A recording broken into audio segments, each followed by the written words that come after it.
I spent my entire childhood being told I didn't belong. My stepmother would stare at me across the dinner table and say just loud enough for my father to hear, "It's strange, isn't it? She looks nothing like you." My sister Alyssa would laugh and whisper to her friends, "She's probably not even really his daughter." For 18 years, I believed them. I believed I was the outsider, the mistake, the one who didn't deserve a place at the table.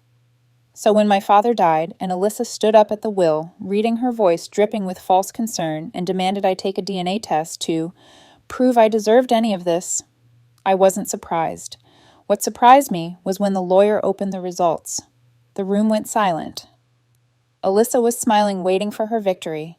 Then the lawyer looked up, not at me, but at her, and asked a question that made my sister's face drain of all color. In that moment, everything I thought I knew about my family shattered.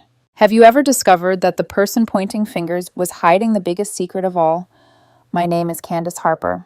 I'm 36 years old, and I'm the chief financial officer of a successful consulting firm in Chicago. On paper, I have everything a corner office, a six-figure salary, respect from colleagues who know me as Candace Moore. But there's one thing: I've never had a family that wanted me. I found out my father died through an email, not a phone call, not a tearful message from a relative, a formal 3-paragraph email from his attorney, Martin Chen, informing me that William Harper had passed away and that my presence was requested at the reading of his will. 18 years. That's how long it had been since I'd spoken to anyone in that house. 18 years since I packed a single suitcase at 17 and walked out the front door, convinced that no one would even notice I was gone. As my rental car pulled up the long driveway, I saw her, Vivian. My stepmother stood at an upstairs window watching my arrival. Most people would expect grief on a widow's face, but Vivian's expression wasn't sorrow, it was anxiety. Her fingers gripped the curtain like she was bracing for impact. That look triggered memories I had spent years trying to bury. I was 8 years old, standing in the living room while Vivian examined our family portrait. She turned to my father and said loud enough for everyone to hear, "It's so strange that Candace looks nothing like you, William. Not your eyes, not your nose, nothing at all." I remember the way my father's face tightened, the way he said nothing in my defense, the way Alyssa, only 4 years old, then giggled without understanding why. At 15, I wrote my father letters from summer camp. 5 letters, each one a desperate attempt to tell him how lonely I felt, how much I wanted him to see me. He never wrote back, not once. I told myself he was busy. Deep down, I believed he simply didn't care.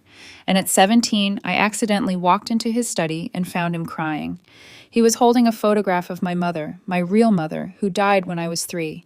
It was the only time I ever saw him show emotion. But when he noticed me standing there, his face shut down like a steel door. "What do you need?" he asked, his voice cold. I mumbled an apology and left. I never understood why he pushed me away when I only wanted to be close. Now, standing in the foyer of my childhood home, those memories pressed against my chest like stones. The house was filled with relatives I barely recognized. They clustered in small groups, speaking in low voices that stopped whenever I walked past. I caught fragments of their whispers, "Only here for the money." Never visited once. Some daughter she turned out to be.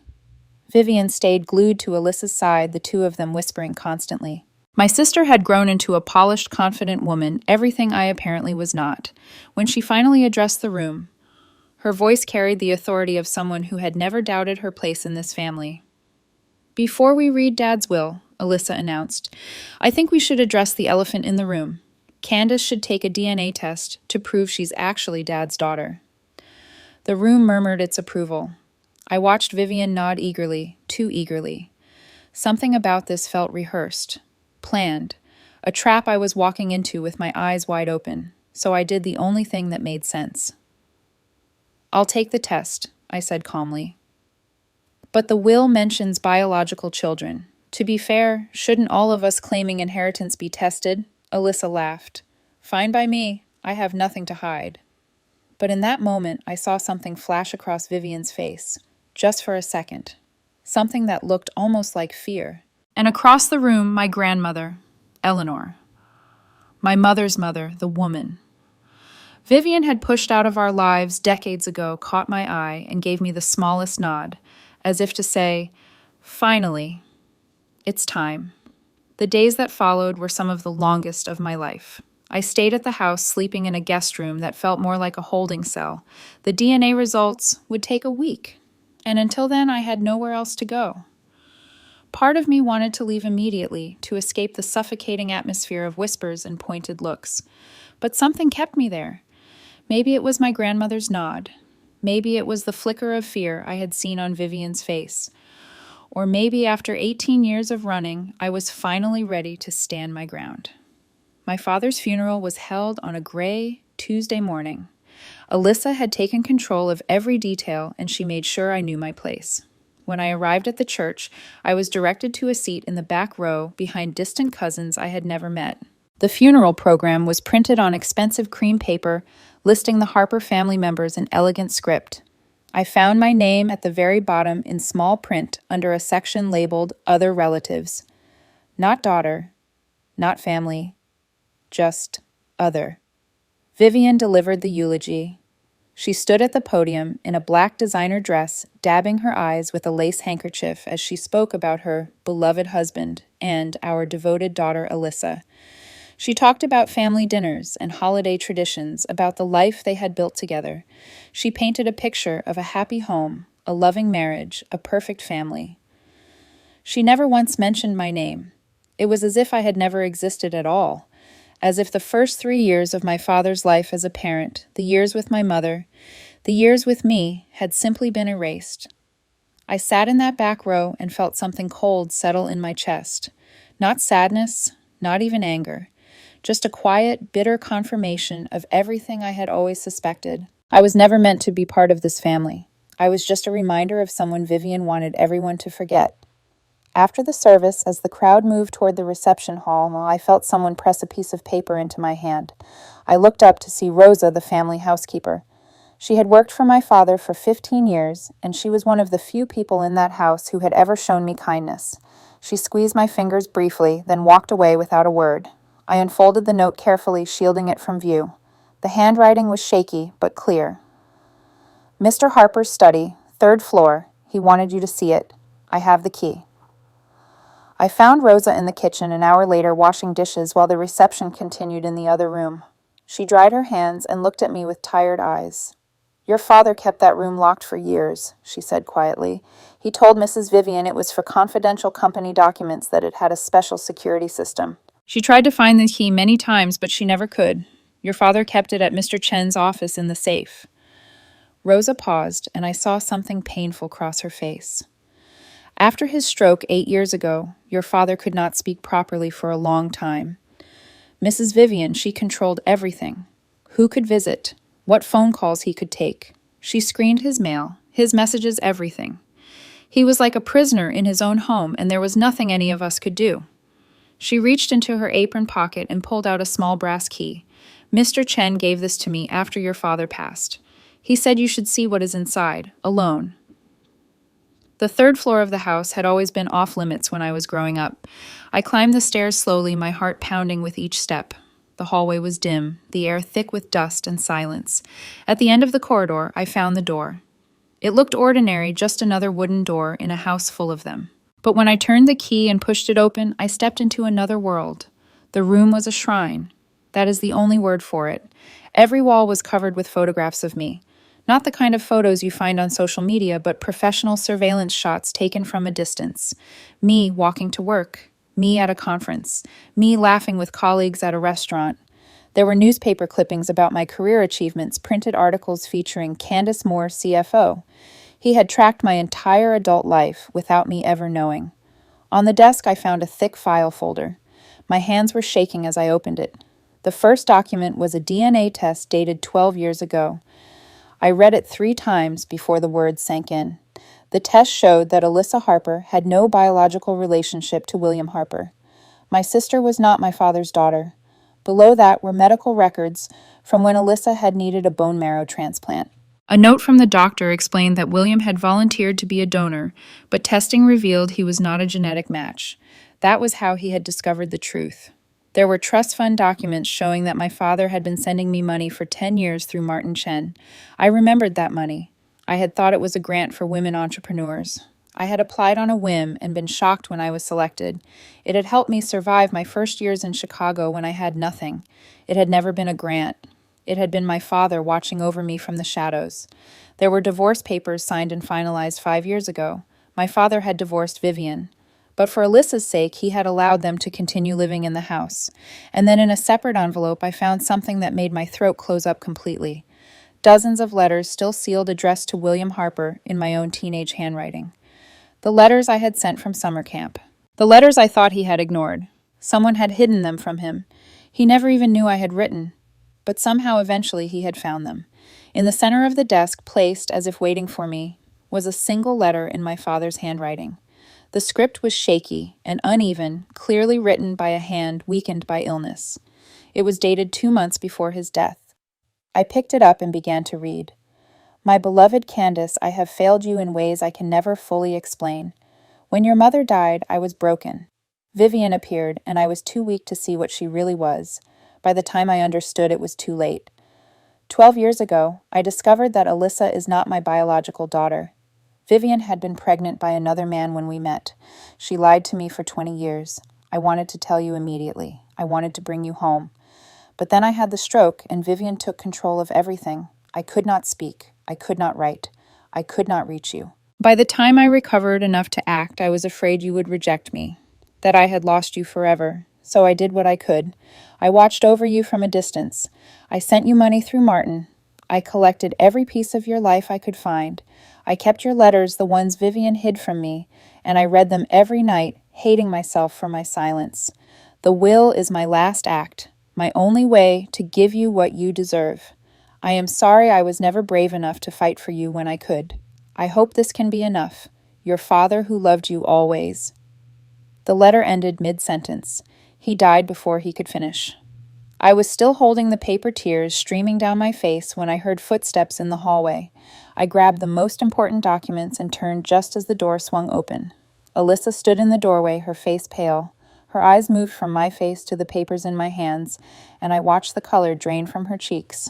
What, she whispered, is that?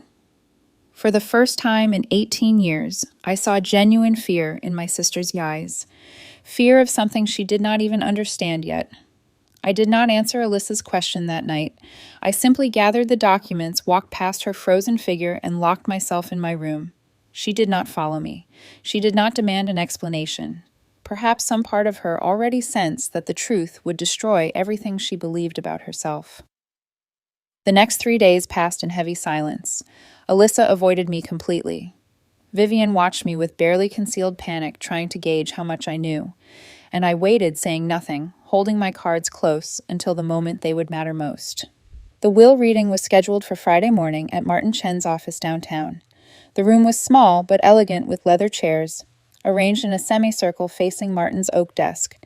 Vivian arrived first, dressed in black, as if still performing the role of grieving widow. She positioned herself in the center chair, shoulders back, chin high. Alyssa sat beside her, but I noticed she had moved her chair slightly away from her mother. My grandmother Eleanor took a seat in the back corner, quiet and watchful. I chose a chair on the opposite side of the room from Vivian, the folder from my father's study resting in my lap. Martin began by explaining the legal framework of the will. He spoke in a calm, measured voice, but I could see him glancing at Vivian as he read the key passage. Mr. Harper added a special clause to his will 2 years before his death, Martin said. It reads as follows. My estate shall be distributed solely to my biological children. All parties claiming inheritance must consent to DNA verification. Anyone who refuses testing forfeits their claim. DNA samples for comparison have been preserved with my attorney. I watched Vivian's face as Martin spoke those last words. Preserved samples. For a moment, her confident mask slipped. Her eyes widened just slightly, her lips parting as if she wanted to object, but could not find the words. She had not expected this. She had assumed that with my father dead, there would be no way to verify anything. She had built her entire plan on that assumption, and now she realized perhaps for the first time that my father had anticipated her. Martin continued. As both Miss Candace and Miss Alyssa consented to DNA testing, and as Mr. Harper provided his own DNA sample before his passing, we now have conclusive results from the laboratory. He picked up a sealed envelope from his desk. The room went completely silent. I could hear Vivian's shallow breathing, could see Alyssa gripping the arms of her chair. Martin opened the envelope with a letter opener, unfolded the document inside, and began to read. Candace Harper confirmed 99.99% biological match to William Harper. I exhaled slowly. Beside me, I heard Vivian let out a small breath of her own. She was still hoping, still believing that somehow this would go her way. Martin was not finished. Alyssa Harper, he continued, his voice steady. 0 biological relationship to William Harper detected. No genetic markers in common. The room erupted. Alyssa leaped to her feet, her chair scraping against the floor. That is impossible, she shouted. There has been a mistake. The lab made an error. Run it again. She spun toward Vivian, her face twisted with desperation. Mom, tell them they are wrong. Tell them. But Vivian did not move. She sat frozen in her chair, her mind clearly racing, searching for an escape route that did not exist. The silence stretched for 3 long seconds. Then Vivian recovered. She stood, her voice sharp and commanding. This is obviously a conspiracy, she declared. Martin Chen has always favored Candace. Everyone knows that. He probably tampered with the results himself. I had been waiting for this moment. I opened the folder in my lap and pulled out the DNA test I had found in my father's study. Then explain this, I said calmly. I held up the document so everyone in the room could see it. This is a DNA test from 12 years ago. My father already knew the truth. He found out when Alyssa needed a bone marrow transplant, and he volunteered to be a donor. The doctors told him he was not a genetic match. That is when he ordered this test. I looked directly at Vivian. 12 years. He knew for 12 years that Alyssa was not his daughter. Vivian pivoted without missing a beat. That proves nothing, she snapped. He accepted Alyssa as his daughter anyway. He raised her. He loved her. Legally, she is still entitled to... Martin interrupted, his voice cutting through her protests like a blade. Mrs. Harper, or should I say Ms. Vivian Shaw, since your divorce from William was finalized 5 years ago. Vivian's face went pale. You have no legal standing in this room, and Alyssa's claim to the estate depends entirely on biological relationship per the explicit terms of the will. Vivian turned to Alyssa, her voice suddenly pleading. Don't you see what they are doing? They are trying to steal your inheritance, your birthright. We need to fight this together. We can hire lawyers. We can contest the will. You knew. Alyssa's voice was barely above a whisper, but it cut through Vivian's desperate monologue like a knife. She was staring at her mother with an expression I had never seen before. Not anger, not sadness. Something closer to horror. You knew I was not his daughter, Alyssa said slowly. You have always known. Vivian's mask cracked. Alyssa, sweetheart, I was protecting you. Everything I did was to protect you. You have to understand. Protecting me. Alyssa's voice rose, trembling with rage and pain. You spent my entire childhood telling me that Candace was probably illegitimate. You made me treat her like garbage. You convinced me that I was the real daughter and she was the imposter. And the whole time... Her voice broke. She pressed her hand to her mouth, struggling to breathe. The whole time it was me. I was the one who did not belong. She turned to me, her eyes wet with tears. Did you know before today? I held up the file from my father's room. I found out 2 days ago. Dad knew for 12 years. He never told anyone except Martin. He loved you despite everything, Alyssa. That is why he stayed silent. He could not bear to hurt you. I paused, then looked at Vivian. But your mother, she knew from the very beginning, from before you were even born. Martin cleared his throat. Mr. Harper left a letter to be read at this time. He picked up the final document from his desk and began to read my father's words aloud. The letter explained everything. How Vivian had deceived him when they first met, how he had discovered the truth 12 years ago. How his stroke had left him helpless, trapped in his own home, while Vivian controlled every aspect of his life. How he had watched over me from a distance, sending money through Martin, collecting every piece of my life he could find. How the will was his last act, his only way to make things right. When Martin finished reading, the room was silent. Vivian stood alone in the center of the room, abandoned by everyone. Alyssa sank back into her chair, staring at nothing. She did not look at her mother, did not look at me. She simply sat there, hollow and broken. I don't know who I am anymore, she whispered to no one. And for the first time since childhood, I looked at my sister and felt something I never expected. Not triumph, not vindication, just the hollow ache of recognizing another broken person. The weeks that followed the will reading were filled with paperwork, legal meetings, and the slow unraveling of everything Vivian had built. Martin walked me through the full scope of her downfall during one of our sessions at his office. The prenuptial agreement she had signed 32 years ago left her with nothing in the event of divorce. She had agreed to those terms eagerly, back then confident that she would never need to worry about such things. But my father had also discovered something else during those final years. Vivian had been embezzling money from household accounts for over a decade, siphoning funds into private accounts she thought no one knew about. When my father found out, it nullified any claim she might have had to marital assets. The divorce had been finalized 5 years ago, but my father kept it quiet. He did not want to humiliate Alyssa publicly. Even after everything, he still tried to protect the daughter who was not his. Vivian came to collect her belongings on a Tuesday afternoon. I was waiting in the living room when she arrived. She looked smaller, somehow diminished.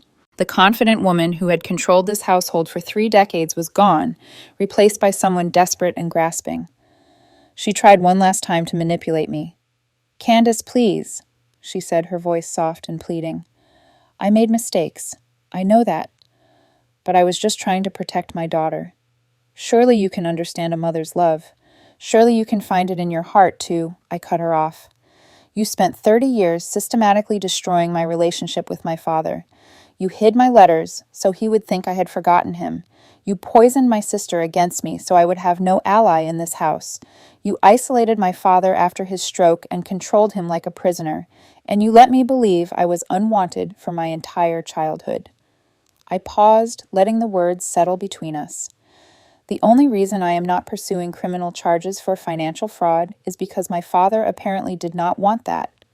But you have 48 hours to remove yourself from this property. I have nothing else to say to you." Vivian stared at me for a long moment. I think she was waiting for me to waver to show some crack in my resolve that she could exploit. But I had spent 18 years building walls that she could not penetrate. She left without another word. I learned later that the relatives who had once supported her now refused her calls. She had nowhere to go and no one to turn to. The woman who had orchestrated everything was now completely alone. Alyssa returned a few days later to collect her things. She was a different person from the confident, mocking sister I had known my whole life. The arrogance was gone, replaced by something fragile and lost. She moved through the house like a ghost, packing boxes with mechanical efficiency. I was in the kitchen when she finally confronted me. "This is your fault," she snapped, her voice trembling with barely contained rage. "If you had just stayed away, none of this would have happened. Everything would have been fine." "If I had stayed away," I responded quietly, "you would have inherited everything based on a lie, and you would have spent your whole life not knowing who you really are." "Who am I then?" Alyssa exploded. "My mother is a liar. My father is not my father. I have no idea who my biological father even is. She will not tell me, or maybe she does not even know. Everything I believed about myself was built on lies." She was shaking now, tears streaming down her face. "I spent my whole life thinking I was special, thinking I was the real daughter and you were the outsider. And now I find out that I am nobody. I am nothing. I do not even have a name that belongs to me." I let her rage. I did not fight back. I did not try to comfort her. I simply stood there and let her pour out all the pain and confusion that had been building since the will reading. When she finally exhausted herself, slumping against the kitchen counter with her head in her hands, I spoke. "I cannot answer those questions for you. I cannot fix what your mother broke, and I am not going to pretend I have forgiven you for how you treated me our whole lives." I paused, choosing my next words carefully, "But I will tell you this. I know what it is like to grow up feeling like you do not belong. I know what it is like to have your identity stolen by someone else's lies. That part, Alyssa, that part I understand." She stared at me for a long moment, her eyes red and swollen. Then she asked quietly, "What happens to me now?" "Legally, I am required to give you 30 days to vacate. Beyond that, your life is your own to figure out." A few days later, I received a call from a cousin and an aunt who had been at the funeral. They were the same relatives who had whispered about me being a gold digger who had treated me like an outsider at my own father's memorial. Now they wanted to meet. They claimed they did not know the full story. They wanted to rebuild the relationship to start fresh. I declined. You chose your side without knowing any facts, I told them over the phone. You treated me like a criminal at my own father's funeral. I am not interested in relationships with people whose loyalty depends on who holds the inheritance. I did not slam the phone down. I did not yell. I simply refused and ended the call. Forgiveness is not a participation trophy. It has to be earned, and they had not even begun to try. My grandmother Eleanor asked to meet me at a small cafe downtown, neutral ground. I had barely spoken to her since I was a child, but seeing her at the will reading had stirred something in me. She looked older than I remembered, but her eyes were the same, kind and sad and full of memories. Your mother was my only child, she said, her hands wrapped around a cup of tea. When she died, I tried to stay close to you. But Vivian made it impossible. She told William I was a bad influence, that I was trying to turn you against her. Gradually, I was pushed out. By the time you left at 18, I had lost contact with both of you. She reached into her purse and pulled out a small velvet box. Inside was a ring, simple gold band with a small diamond. This was your mother's wedding ring, Eleanor said. She wanted you to have it when you were ready. I have been carrying it for 30 years, waiting for the right moment. I slipped the ring onto my finger. It fit perfectly. And for the first time since my mother's death, I felt connected to her. Later that week, I asked Martin if there was any legal way to give Alyssa a portion of the estate. He shook his head. Your father specifically anticipated you might ask this. He left a separate note. Martin read from the document, I know your heart, Candace. You will want to share, but Alyssa has spent her entire life being handed things she did not earn. The greatest gift I can give her is the chance to build something herself. Please honor my final wish. I accepted my father's decision, not because I was heartless, but because I understood. Some lessons can only be learned the hard way. On her last day in the house, Alyssa paused at the front door with her suitcase. She did not ask for forgiveness, did not apologize again. She simply said, I do not know if I can ever become someone worth knowing, but for what it is worth, I am going to try to find out who I actually am, without the lies. I nodded once, said nothing. Watched my sister walk away, no longer an enemy, not yet anything else, just a stranger with a shared wound. 6 months passed. In that time, I made decisions that would have seemed impossible a year ago. The first was selling the family mansion. I could not live there. Every room held too many ghosts, too many memories of feeling unwanted in my own home. The hallways echoed with the whispers of relatives who had judged me, the cold silences of a father who could not reach me, the cruel laughter of a sister who had been taught to despise me. I signed the papers without hesitation and never looked back. But my father had left me something else, something Vivian never knew about. Years ago, he had purchased a small cottage on the coast, registered under Martin's name for privacy. It was a simple place, weathered shingles, and a wraparound porch that faced the Pacific Ocean. The first time I walked through the door, I understood why he had bought it. It was quiet. It was peaceful. It was far away from everything that had hurt us both. I made it my own. I hung photos on the walls, creating a history that belonged to me. Pictures of my mother, young and smiling, her dark hair blowing in the wind. Pictures of my grandmother, Eleanor, who had waited 30 years to give me back a piece of my past. And pictures of my father from before the stroke, from before Vivian, from a time when his eyes still held light. I found one photograph that made me stop breathing for a moment. It was my father holding me as a baby, both of us smiling at the camera. His eyes were filled with pure, uncomplicated love. I framed it and placed it on my nightstand. Every morning when I wake up, it is the first thing I see. I continued my work as CFO, but I no longer hid who I was. For years, I had used my mother's maiden name professionally, separating myself from the Harper legacy. Now I claimed both. My company biography reads Candace Harper Moore, both names, both parts of myself. I am my mother's daughter and my father's daughter, and I no longer need to choose between them. The inheritance was substantial, more than I could ever spend in one lifetime. I knew immediately what I wanted to do with it. I established the William Harper Foundation, named not to honor my father's memory, but to transform his failures into something meaningful. The Foundation's mission is simple: supporting children from fractured families, children who grew up doubted, children who were dismissed, children who were made to feel like they did not belong. The Foundation's homepage features the last words my father ever wrote to me. You never needed to prove you deserved to be loved. You only needed to prove it to yourself. Scholarship recipients are not selected by academic achievement alone. We ask applicants to write essays describing their experiences of feeling like outsiders in their own families. The first class included 30 students. I read every single application personally. Their stories broke my heart and gave me hope at the same time. So many children growing up the way I did. So many young people believing they were unwanted, unworthy, unloved. If I can help even a few of them understand their own value, then something good will have come from all those years of pain. Rosa keeps me updated on everything. She calls once a month, her voice warm and familiar, a connection to a past that was not entirely dark. Martin provides information too, though his updates are more formal. Through them, I learned what happened to everyone. Vivian moved to another state to live with a distant cousin who barely tolerates her presence. She has become a social pariah in her old circles. The women who once envied her, who attended her parties and complimented her taste, now refuse to acknowledge her existence. She tried to contact Alyssa multiple times after leaving. Alyssa blocked her number. No one has heard Vivian mention the Harper family in months. She has been erased from the life she spent 30 years building, just as she once tried to erase me. Alyssa moved to a small town in Oregon. She works at a local nonprofit, an entry-level position with minimum wage. She uses her middle name, now Grace, as if trying to become a completely different person.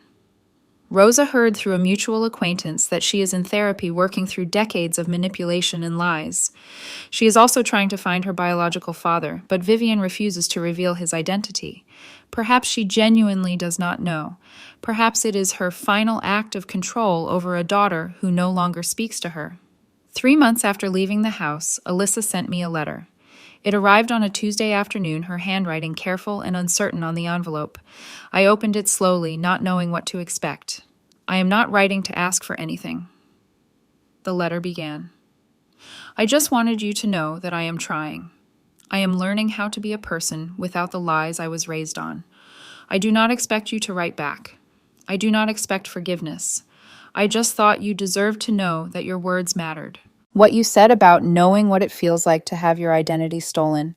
I am trying to build a new one. Whether I succeed or not, that is on me now. I read the letter twice. Then I folded it carefully and placed it in a drawer. I did not respond. Not yet. But I did not throw it away either. Some wounds need more than 6 months to heal. Some doors should stay closed until both people are ready to walk through them. Maybe someday I will write back. Maybe someday we will find a way to be something other than strangers. But that day is not today, and I have made peace with that. This evening, I am sitting on my cottage porch, watching the sunset over the Pacific. The sky is painted in shades of orange and pink and gold colors, so beautiful they almost hurt to look at. My mother's ring glints on my finger, catching the fading light. In my lap sits my father's unfinished letter, the pages soft and worn, from how many times I have read them. I read the last paragraph one more time, his shaking handwriting blurring slightly through my tears. You spent your whole life thinking you had to prove you belonged. But the truth is, you were always my daughter. The only thing you ever needed to prove was to yourself that you were worthy of your own love. I hope someday you believe that.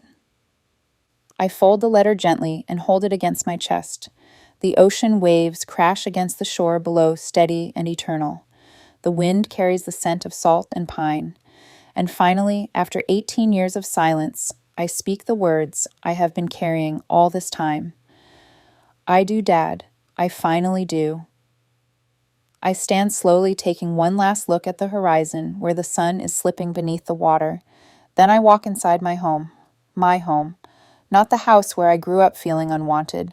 Not the mansion filled with painful memories. This small cottage by the sea, filled with photos of people who loved me, is where I belong. I close the door softly behind me. Through the window, I can see my mother's ring catching the last light of the setting sun. For 18 years, I thought I was the lie in that family, but I was the only truth they had. And now, finally, I am free to live like it. Thank you for listening to Candace's story all the way to the end. Before you go, I want to share some thoughts about what we can learn from her journey. Family is supposed to be our safe place, but sometimes the people closest to us cause the deepest wounds. Candace spent 18 years believing she was unwanted, not because it was true, but because someone deliberately made her feel that way. Vivian's manipulation worked for so long because no one questioned it. No one stood up to say that something was wrong. If you recognize yourself in Candace's story, I want you to know this: the way people treat you says everything about who they are and nothing about your worth. You do not need to prove you deserve love. You do not need to earn your place in your own family. Anyone who makes you feel like an outsider in your own home is the one with the problem, not you. And if you see yourself in Alyssa's story, remember that it is never too late to question the lies you were raised on. It takes courage to look honestly at your own behavior and ask yourself if you have been treating someone unfairly. Growth is always possible, but only if you are willing to do the hard work. The truth has a way of coming out eventually. Secrets built on lies will always crumble. Vivian spent 30 years constructing a false reality, and in the end, she lost everything. The inheritance she schemed for, the daughter she manipulated, the reputation she valued. All of it gone, because the truth cannot be buried forever. I hope this story reminded you that your identity is not defined by what others say about you. You get to decide who you are and who you become. If this story touched your heart, please take a moment to subscribe to our channel so you never miss another video. We share new stories every week about real people overcoming extraordinary challenges, and I would love to hear from you in the comments below. Have you ever had to fight to prove your worth to people who should have loved you unconditionally? Have you ever discovered a family secret that changed everything? Share your experience with our community. Your story might be exactly what someone else needs to hear today. Thank you again for being here. Take care of yourselves, and remember, you are worthy of love exactly as you are.